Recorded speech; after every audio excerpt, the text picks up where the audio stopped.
alley and a bar in the town of Lewiston. Authorities released these photos of the gunman, who is still this morning on the loose. He's been identified as Robert Card, and he is said to have a history of mental illness. He is also a firearms instructor. Chilling images there. And then this, investigators tracking this vehicle allegedly belonging to Card to the nearby town of Lisbon. The urgent manhunt for Card still underway at this hour. And Eyewitness News reporter Sonia Rincon live in Lewiston with the very latest on the investigation and now the search for the gunman. Sonia, what do we know?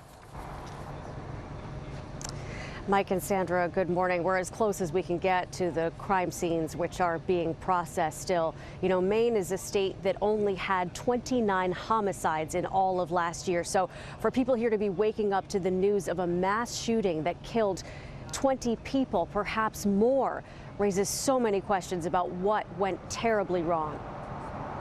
This morning, horror in Lewiston, Maine. A massive manhunt continues for an armed gunman who police believe opened fire on multiple locations, including a bowling alley and a bar. At least 20 are dead, dozens more injured. And law enforcement is searching for this man, identified as 40-year-old Robert Card. Card is considered armed and dangerous. He is a person of interest, however. Authorities say Card is a firearms instructor from Bowdoin, Maine, with military training, who also has a history of mental health issues. ABC's Aaron Katursky.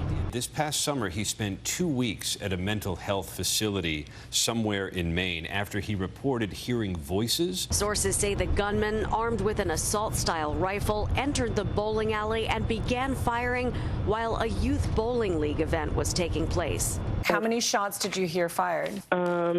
Oh gosh, I would probably say like maybe 4 or 5.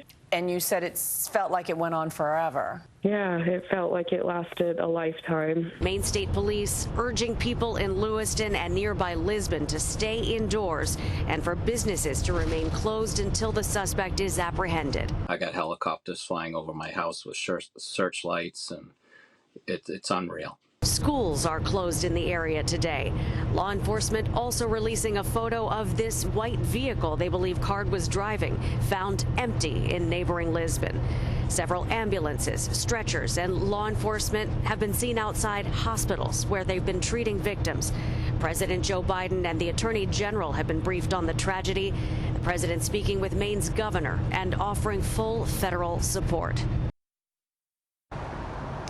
Yeah, federal authorities have been reinforcing local law enforcement resources here, and we've been hearing about the medical professionals at the local hospital who have been working overtime. There's also a reunification center in neighboring Auburn for families who haven't heard from their loved ones or who want to reach them. There has been little to no information about the victims thus far, and investigators are promising an update later this morning. We're live in Lewiston.